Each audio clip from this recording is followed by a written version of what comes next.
Hello दोस्तों, मैं हरीश मिश्रा स्वागत करता हूं आपका अपने YouTube channel fine art education point में। आज हम आपके लिए फिर से लेकर के आए हैं अभ्यास प्रश्नोत्तरी वाली श्रृंखला, जिसमें हम एग्ज़ाम में पूछे गए या पूछे जाने वाले प्रश्नों को कवर करते हैं। तो शुरू करते हैं अपनी आज की क्लास।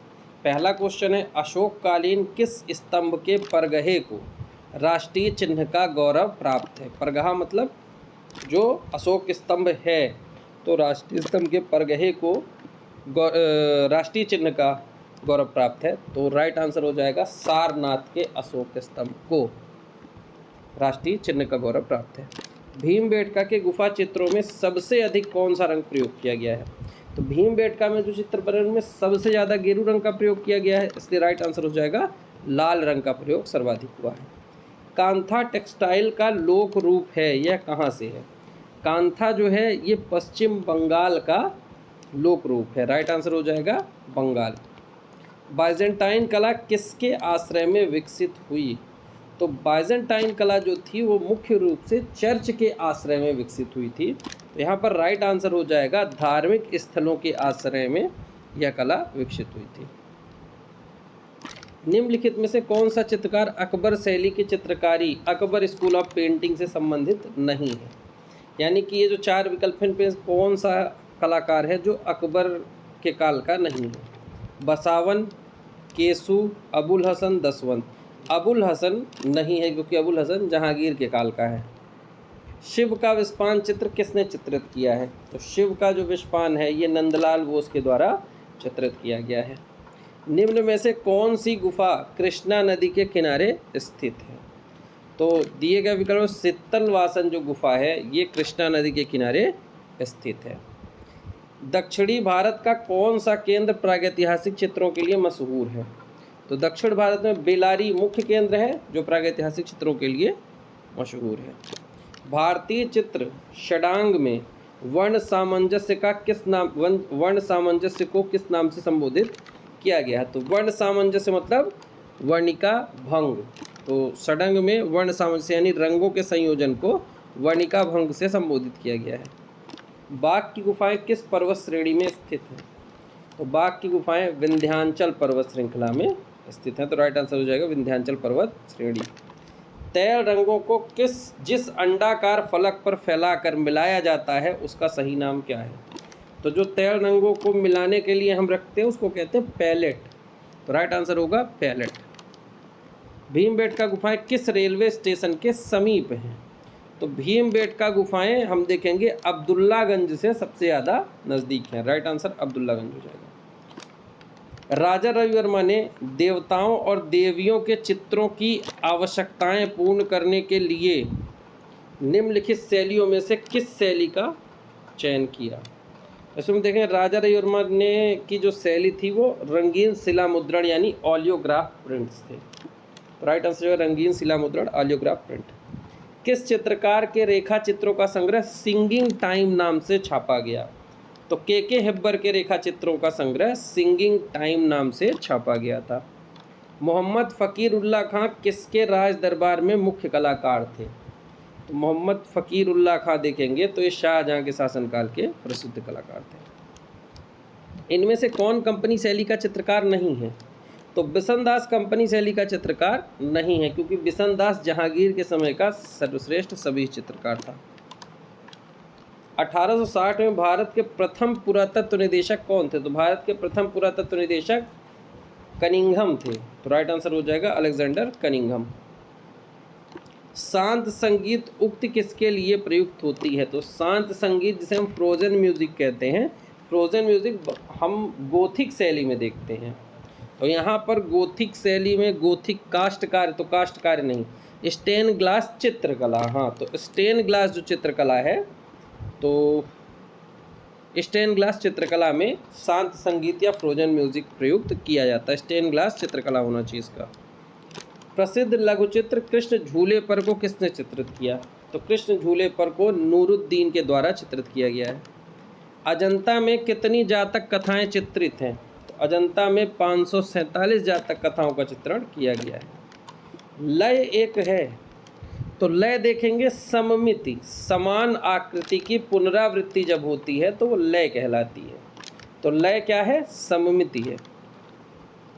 डिस्कस थ्रोअर या डिस्कोबोलस नामक शिल्प का मूर्तिकार कौन है?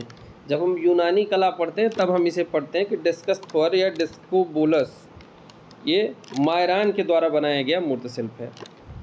गुजरात और महाराष्ट्र में रंगोली परंपरा का दस्तावेजीकरण किसने किया है? तो गुजरात और महाराष्ट्र में रंगोली परंपरा का दस्तावेजीकरण ज्योति भट्ट के द्वारा किया गया है। Professor KS. कुलकर्णी किस कला संस्थान से जुड़े रहे? तो प्रोफेसर के.एस. कुलकर्णी संगीत एवं ललित कला महाविद्यालय BHU वाराणसी से, यानी BHU में से ये जुड़े थे। तो राइट आंसर डी हो जाएगा। मत्स्योदर की उपमा मनुष्य के किस अंग के लिए दी जाती है? तो मत्स्योदर यानी मछली के समान नेत्र, ये नेत्र के लिए कहा जाता है। तो राइट आंसर है मत्स्योदर, नेत्र के लिए उपमा दी जाती है। बाइजेंटाइन कला का सर्वश्रेष्ठ उदाहरण कहाँ पाया जाता है? बाइजेंटाइन कला का सर्वश्रेष्ठ उदाहरण सान बाइटेल गिरजाघर यानी सान बिताले गिरजाघर होगा। राइट आंसर बी हो जाएगा। 1605 में मेवाड़ क्षेत्र के चावंड में चित्रित रागमाला श्रृंखला के चित्रों को किस चित्रकार ने चित्रित किया? तो 1605 में मेवाड़ क्षेत्र के चावंड में चावंड रागमाला जो है वो निसारदीन के द्वारा चित्रित की गई थी। तो राइट आंसर हो जाएगा निसारदीन। हड़प्पा से प्राप्त पुरुष नर्तक धड़ बनाया गया है।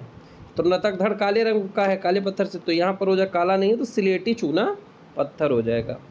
पुरुष नर्तक धड़ जो हड़प्पा से मिला है सिलेटी चूना पत्थर से बनाया गया है। सूर्य की किरणों में कितने रंग होते हैं? तो सूर्य की किरणों में 7 रंग होते हैं, जिसका सही क्रम है बैनी, आह, पीनाला। कल्पसूत्र की अति प्राचीनतम चित्रित प्रति किसके पास है?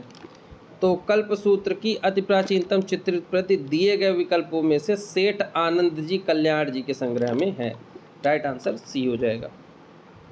भारतीय साहित्य में सौंदर्य को सामान्यतः किसके साथ संबंधित किया? तो भाई हमारे भारत में सौंदर्य का सीधा संबंध रस से जोड़ दिया गया है। पहले सौंदर्य शास्त्री भरत मुनि माने जाते हैं, उन्होंने बताया कि अगर सौंदर्य को समझना है तो रस को समझ लो। तो साहित्य में सौंदर्य को सीधा संबंध रस से जोड़ दिया है। कामसूत्र के रचयिता कौन है? कामसूत्र के रचयिता वात्सायन है। Right answer Vatsyayan. बंगाल चित्रशैली के प्रवर्तक चित्रकार कौन थे? तो बंगाल चित्रशैली के प्रवर्तक चित्रकार अवनींद्रनाथ टैगोर थे। वंडर ऑफ एज नादिर उज़्ज़मा की उपाधि जहांगीर ने किसे दी थी? तो वंडर ऑफ एज नादिर उज़्ज़मा की उपाधि जहांगीर ने अबुल हसन को दी थी। राइट आंसर हो जाएगा डी, अबुल हसन। मूर्तिकला कैलाश पर्वत को हिलाते हुए रावण कहाँ स्थित है? तो मूर्तिकला कैलाश पर्वत को हिलाते हुए रावण ये एलोरा में हमें देखने को मिलता है। राइट आंसर एलोरा हो जाएगा। गोथिक कला मूलतः कौन सी कला है? तो गोथिक कला मुख्य रूप से वास्तुकला शैली है, क्योंकि यह चर्च से संबंधित है। तो राइट आंसर वास्तुकला शैली। अजंता के मारविजय चित्र में बुद्ध को किस हस्त मुद्रा में दर्शाया गया है? तो मारविजय की जो मूर्ति है, चित्र है या मूर्ति कहें, चित्र भी है और मूर्ति भी है मारविजय के अजंता में। तो इसमें जो बुद्ध की हस्त मुद्रा है वो भूमि स्पर्श मुद्रा है। तो मारविजय में बुद्ध को भूमि स्पर्श मुद्रा में दर्शाया गया है। अगला क्वेश्चन है, भरत मुनि ने कलाओं के लिए कौन सा शास्त्र लिखा? तो भरत मुनि ने नाट्य शास्त्र लिखा है। राइट आंसर नाट्य शास्त्र। फुलकारी क्या है? फुलकारी लोक कला है। अब दिए गए विकल्पों में से देखेंगे तो कलात्मक कढ़ाई की कला है। राइट आंसर हो जाएगा कलात्मक कढ़ाई। कलकत्ता ग्रुप प्रारंभ हुआ, कलकत्ता ग्रुप का प्रारंभ 1943 में हुआ था। कलकत्ता ग्रुप की स्थापना 1943 में प्रदोष दास गुप्ता ने की थी। अवनींद्रनाथ टैगोर की आकृति आउल एंड बर्ड किस माध्यम में अंकित है? तो अवनींद्रनाथ टैगोर की कलाकृति आउल एंड बर्ड ये कास्ट माध्यम में अंकित है। मानव द्वारा घर बनाने की कला का प्रारंभ किस काल में हुआ? तो मानव द्वारा घर बनाने की परंपरा जो प्रारंभ हुई है वो नवपाषाण काल से हुई है। तो राइट आंसर हो जाएगा नवपाषाण काल। अल्तामीरा की छत के चित्रों को सर्वप्रथम किस बालक ने देखा? तो अल्तामीरा की छत को सर्वप्रथम मारिया सातोला के द्वारा देखा गया था। राइट आंसर हो जाएगा मारिया सातोला। 1824 में किसने अजंता की गुफाओं की खोज की और रॉयल एशियाटिक सोसाइटी को इसकी सूचना दी? ध्यान देना, 1819 में अजंता की जॉन स्मिथ ने खोज की थी, लेकिन वो नहीं पूछ रहा है, यहाँ पूछा जा रहा है 1824 में किसने की थी। तो जेम्स ई अलेक्जेंडर ने 1824 में इसकी खोज की थी और सूचना रॉयल एशियाटिक सोसाइटी लंदन को दी थी। दो पहिए वाली कांस्य की 3 बैलगाड़ियाँ किस सभ्यता से प्राप्त होती हैं। तो कांस्य की बैलगाड़ी, तांबे की बैलगाड़ी कहें तो ये सब देखो 2 जगह से मिलती, एक हड़प्पा और एक दैमाबाद, 2 जगह से मिले, ये दोनों स्थल सिंधु घाटी सभ्यता के। तो राइट आंसर यहाँ पर हो जाएगा सिंधु घाटी सभ्यता से प्राप्त हुए। बैगनी रंग हमें कैसा प्रभाव देता है। तो बैगनी को राजसी रंग कहा जाता है। तो राइट आंसर है बैगनी रंग जो है राजसी प्रभाव देता है। विंची की कृति अंतिम भोज किस माध्यम में निर्मित है। तो विंची की कृति अंतिम भोज जो है ये फ्रेस्को माध्यम में बनी है, क्योंकि ये भित्ति चित्र है। राइट आंसर हो जाएगा फ्रेस्को। तो इस प्रकार हमारे ये 50 प्रश्नों की श्रृंखला कंप्लीट होती है। उम्मीद करते हैं आपसे इसमें से बहुत से प्रश्न बन रहे होंगे। एक दो जो भी आपसे छूट रहे हैं प्रश्न, लगभग हो जाता है कि 1-2 प्रश्न हर सेट में आपको मिल सकते हैं। तो जो आपसे ना बने उन्हें आप नोट करते चलें। मिलेंगे नए वीडियो में नए प्रश्नों के साथ, तब तक के लिए धन्यवाद।